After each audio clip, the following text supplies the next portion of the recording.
tal, mis queridos hermanos? Dios me les bendiga este bonito martes de cartas generales. Hermanos, acuérdense que estamos estudiando la carta de Santiago y estamos, bueno, pues prácticamente en la parte 4 de este bonito libro, hermanos. Pero bueno, vamos a orar, hermanos, y que sea el Señor el que nos guíe en esta noche de estudio bíblico. Oremos. Padre Santo, te alabamos y te glorificamos porque eres fiel, porque eres bueno, porque para siempre es tu misericordia. Gracias porque nos das todo lo que necesitamos y porque en esta vida, Padre, que a veces es compleja, es difícil, tú nos guías con tu Espíritu Santo, pero también lo haces con tu palabra, mi Dios. Y en esta hora queremos tu bendición, Padre, a través de este bonito estudio, que mi vida solo sea un instrumento de gracia en tus manos. Queremos ser edificados, Padre, pero sobre todo que la honra y la gloria sea para ti, mi Dios, en el nombre precioso de nuestro Señor Jesucristo. Oramos. Amén. Amén, hermanos. Acuérdense rápidamente, nada más para contextualizar por dónde vamos, mis queridos hermanos. Estamos en el punto 4 y el punto 4 de este libro, de esta carta, hermanos, se llama Sometimiento. Es el capítulo 4, versículos del 1 al 17. Y bueno, estamos prácticamente ya en el punto 2, la semana pasada, punto 1, peticiones con malos propósitos, versículos del 1 al 3. El día de hoy, hermanos, vamos a tomar un tema, hermanos, muy interesante. Versículos del 4 al 6, amistad con el mundo, hermanos. Y fíjese que marchar sobre la línea divisoria, hermanos, de la ruta es peligroso, hermanos. Mire que cuando uno maneja un coche, usted va en carretera, sobre todo cuando es en carretera, hermanos, que usted va de un estado a otro, qué sé yo. Hay que ser muy precavidos, muy cuidadosos. Yo le tengo un respeto tremendo, hermanos, porque hay que ir en el carril que nos corresponde, ¿verdad? Pero si usted va en el medio, bueno, es prácticamente peligroso, como bien lo sabe todo conductor, ya que se le ha señalado a mantenerse dentro de su propio carril. Y bueno, esa es una regla de tránsito, hermanos, fundamental para una conducción segura. Tampoco, hermanos, puede el cristiano pasarse de la línea divisora. No puede ser amigo de Dios y amigo del mundo, porque ninguno puede servir a dos señores, porque os aborrecerá al uno y amará al otro, o estimará al uno y menospreciará al otro. No podéis servir a Dios, a Dios y a las riquezas, ¿verdad? Dice nuestro Señor Jesucristo allá en Mateo capítulo 6, verso 24. Un cristiano no puede tratar de satisfacer sus ambiciones egoístas y seguir siendo leal a Dios. De hecho, cuando se pone a contemplar los placeres del mundo, ya le está dando la espalda a Dios. Vamos a leer el versículo 4, hermanos, del capítulo 4 de Santiago. Dice: oh almas adúlteras, ¿no sabéis que la amistad del mundo es enemistad contra Dios? Cualquiera, pues, que quiera ser amigo del mundo, se constituye enemigo de Dios. Notemos los siguientes puntos, hermanos. Inciso A, oh almas adúlteras. Acuérdense que vamos a estar viendo frase por frase, vamos a ir desmenuzando el versículo, hermanos. Y bueno, la traducción de aquí, hermanos, que aquí tenemos, acentúa lo personal por medio de los signos de admiración. Esto es importante, hermanos. Fíjense que en el texto original la figura una sola palabra y esta significa adúlteras. Esto es difícil de interpretar, hermanos, literalmente, especialmente si tenemos en cuenta que en el contexto indica que Santiago no está introduciendo un tema de moralidad, como en los versículos precedentes, de los versículos del 1 al 3 que vimos la semana pasada. Bueno, necesitamos entender la frase gente adúltera como lenguaje figurado, o almas adúlteras como lenguaje figurado, o más precisamente como lenguaje espiritual. Santiago les escribe a judíos cristianos que están familiarizados con el término adúltera en su aplicación a la relación matrimonial entre Dios como esposo e Israel como mujer infiel. Por ejemplo, Dios le dijo al profeta Oseas, hermano, recordemos este tremendo pasaje, Oseas 1:2, ve, tómate una mujer fornicaria e hijos de fornicación, porque la tierra fornica apartándose de Jehová. Recordemos que Jesús, hermanos, tilda a los fariseos, saduceos y maestros de la ley de generación mala y adúltera. Sí, ahí están las referencias bíblicas de lo que dijo nuestro Señor Jesucristo. Además, hermanos, Jesús habla indirectamente de sí mismo cuando habla de el novio, Mateo 9:15, y Pablo dice que Cristo es el esposo de la iglesia. Ahí usted tiene en pantalla las referencias bíblicas respecto a lo que Pablo y también Juan en Apocalipsis 19 y capítulo 21, ¿verdad? Bueno, inciso B. ¿No sabéis que la amistad del mundo es enemistad contra Dios? Dice Santiago. Santiago coloca esta afirmación en forma de pregunta y apela al conocimiento automático de sus lectores. ¿Qué esposo permite a su mujer tener una relación ilícita con otro hombre? ¿Y qué pensarías qué pensarías de una mujer que se olvida del amor matrimonial para entrar en una relación adúltera? ¿Y cuál crees que será la reacción de Dios cuando un creyente se enamora del mundo? Bueno, recordemos, hermanos, Dios es un Dios celoso. Ahí están las referencias bíblicas, Éxodo 20:5, Deuteronomio 5:9. Él no tolera la amistad con el mundo. ¿Qué significa la palabra mundo? La palabra mundo, hermanos, representa todo el sistema de la humanidad, sus instituciones, estructuras, valores y costumbres, organizado sin Dios. Este es el significado que Pablo quiso transmitir cuando escribió su segunda carta a Timoteo, allá en la segunda carta a Timoteo, capítulo 4, versículo 10, cuando dice: porque Demas me ha desamparado, amando este mundo, y se ha ido a Tesalónica. Crescente fue a Galacia y Tito a Dalmacia. Santiago se expresa vigorosamente cuando dice que una persona no puede estar en buenos términos con el mundo y con Dios al mismo tiempo. Dios considera al amigo del mundo como un enemigo. Inciso C. Enemigo de Dios. Esta es sin lugar a dudas, hermanos, una de las expresiones más aterradoras del Nuevo Testamento. El amigo de Dios que soporta la enemistad del mundo puede encontrar consuelo en las palabras del reformador y autor de un libro maravilloso, ¿verdad? Este varón del siglo XVI, John Knox, quien dijo: un hombre con Dios a su lado siempre está en la mayoría. Fin de la nota. Pero por otro lado, hermanos, la persona que se constituye enemigo de Dios está sola, ya que el mundo no puede ayudarlo. Por eso, el escritor de la carta a los Hebreos llega a la siguiente conclusión, allá en Hebreos 10:31. Horrenda cosa es caer en manos del Dios vivo.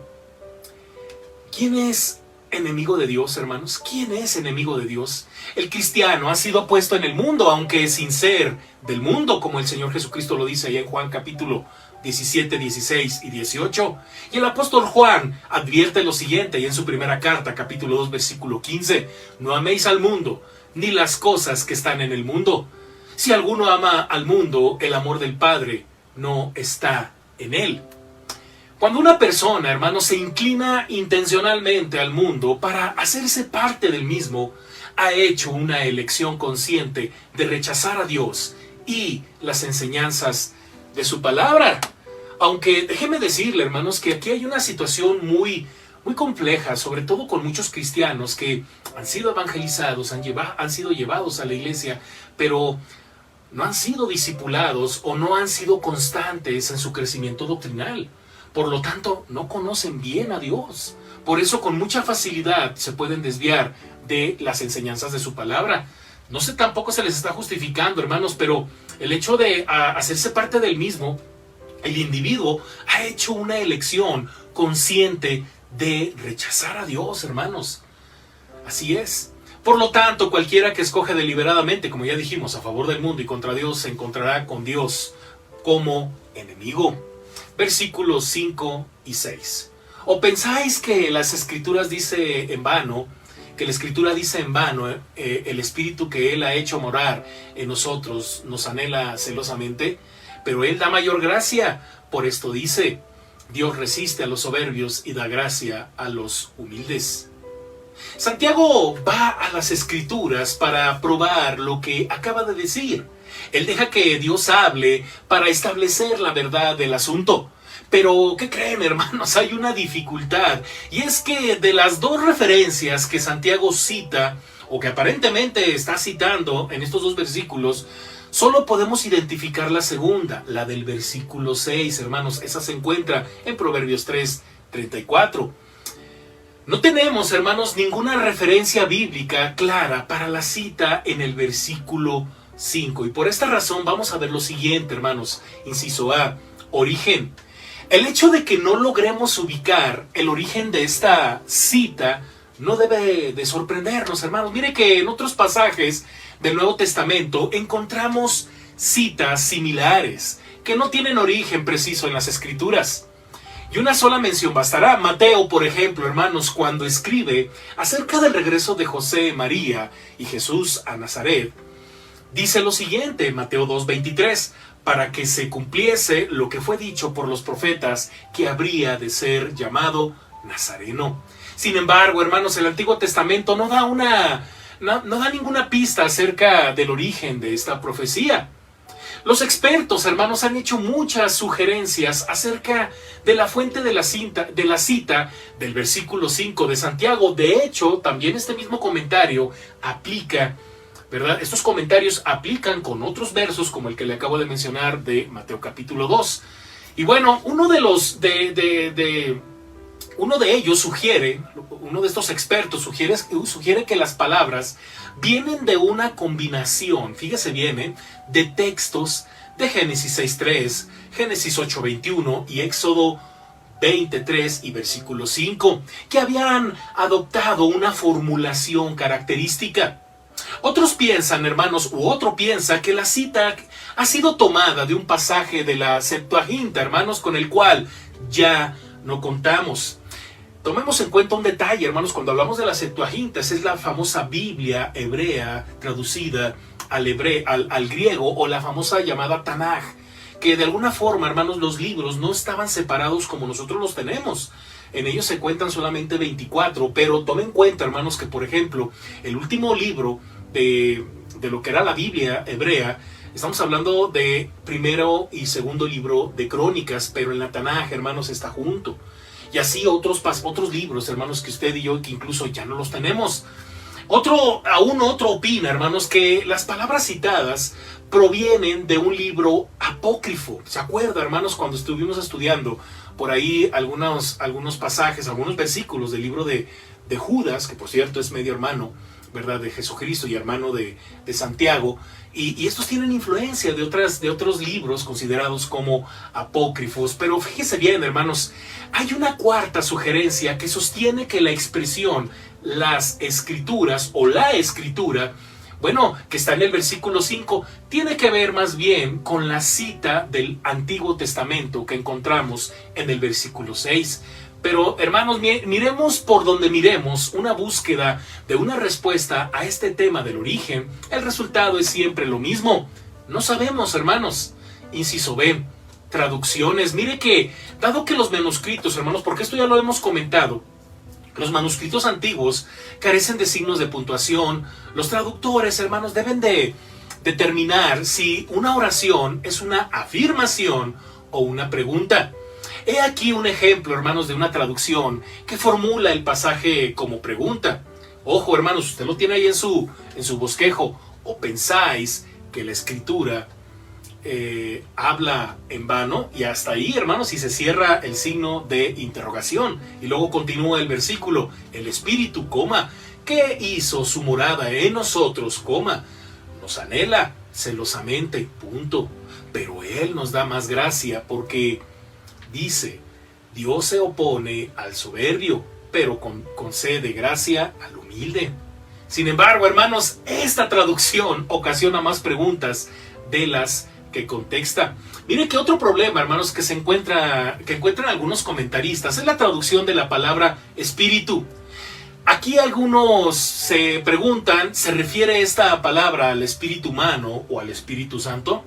Si entendemos que la palabra se refiere al Espíritu Santo, entonces nos encontramos con la dificultad adicional de que en ninguna otra parte de la epístola Santiago se refería a este Espíritu o Espíritu Santo. Si Santiago hubiese estado pensando en el Espíritu Santo, hubiésemos esperado que también se refiriera al Espíritu Santo en los versículos precedentes y posteriores. Santiago no hace tal cosa. La mayoría de las versiones, por lo tanto, utilizan la traducción Espíritu. Y déjeme decirle, hermanos, así como usted lo tiene, es la manera correcta de interpretar el pasaje. Esto que le estoy comentando, hermanos, es para que de alguna forma valoremos las traducciones que usted y yo tenemos, hermanos, porque hay siglos, años de estudio, hermanos, sobre todo para darle este sentido según el contexto, no solamente del libro, sino de toda la Biblia, hermanos. Por eso, aprecia la Biblia, hermanos, léalo, disfrute lo que ya por mucho tiempo se hizo, hermanos, con mucho cuidado, hermanos, para tener una versión que nos dé el mensaje que el Señor quería dar en su tiempo. Inciso C. Significado, hermanos. Mire que el teólogo alemán, hermanos, del siglo XVI, Zacarías Ursino, en uno de sus escritos, hermanos, se preguntaba si podía cumplir con lo que Dios le pedía. Y llegó a la siguiente conclusión: no puedo, porque tengo una tendencia natural a odiar a Dios y a mi prójimo. Fin de la cita. El espíritu del hombre, hermanos, anhela los placeres de este mundo y busca perversamente su amistad. Entonces, una pregunta, hermanos, ¿no hay esperanza? Claro que sí, hermanos. Veamos el siguiente versículo, el versículo 6. Pero Él da mayor gracia, dice Santiago. Dios viene, hermanos, hacia nosotros en el amor redentor de su Hijo, que está lleno de gracia, porque de su plenitud tomamos todos, y gracia sobre gracia, escribe el apóstol Juan en el prólogo de su Evangelio, capítulo 1, versículo 16. Hermano, Santiago confirma lo que él quiere decir con otra cita. Esta vez sabemos que las palabras provienen de libros de Proverbios, hermanos. Proverbios 3:34. Ciertamente, Él escarnecerá a los escarnecedores y a los humildes dará gracia. Y puede ser que estas palabras, hermanos, hayan circulado en la iglesia primitiva como dicho proverbial, puesto que el apóstol Pedro también cita este mismo texto allá en su primera carta, capítulo 5, versículo 5. Igualmente, jóvenes, estad sujetos a los ancianos y todos sumisos unos a otros, revestidos de humildad, porque Dios resiste a los soberbios y da gracia a los humildes. Esta cita, hermanos, por sí misma resume la diferencia que hay entre la persona cuyo corazón está lleno de orgullo y la persona que vive humildemente en dependencia total de Dios.